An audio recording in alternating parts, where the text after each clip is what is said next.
پر 3 بار قبول سے نکاح ہو جاتا ہے۔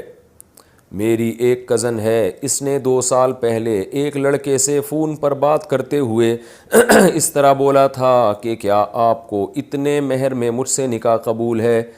دونوں نے 3 دفعہ بول دیا تھا۔ کیا اس طرح نکاح ہو جاتا ہے جبکہ وہاں پر کوئی بھی گواہ موجود نہیں تھا؟ نیز کیا اب لڑکی کسی اور سے نکاح کر سکتی ہے؟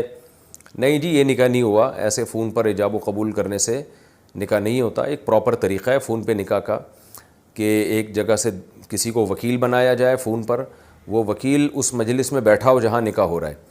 اب جیسے دولہا گواہ جو بیٹھے ہیں وہ دلہن کی مجلس میں بیٹھے ہیں، لڑکی کی مجلس میں بیٹھے ہیں، تو یہاں سے لڑکا فون پہ کسی کو وکیل بنا دے گا کہ اس مجلس میں جا کے میری طرف سے قبول کر لو۔ تو یا گواہ جو بیٹھے ہیں وہ لڑکے کی محفل میں بیٹھے ہوئے ہیں، تو لڑکی کسی کو وکیل بنا دے کہ بھائی جاؤ جہاں لڑکا بیٹھا ہوا ہے، تو جب نکاح ہوگا تو میری طرف سے تم قبول کر لینا اسی محفل میں۔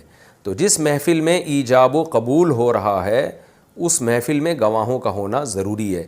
لڑکا لڑکی کا فزیکلی وہاں موجود ہونا ضروری نہیں ہے، ان کے وکیل بھی ہوں تو بھی ٹھیک ہے، لیکن یا تو لڑکا خود ہو یا اس کا وکیل ہو، یا تو لڑکی خود ہو یا اس کا وکیل ہو، دونوں ہی مارکیٹ سے شارٹ ہوں گے تو پھر نکاح نہیں ہوگا۔ لہذا یہ جہاں چاہیں نکاح کر سکتی ہیں بھی۔ مجبوری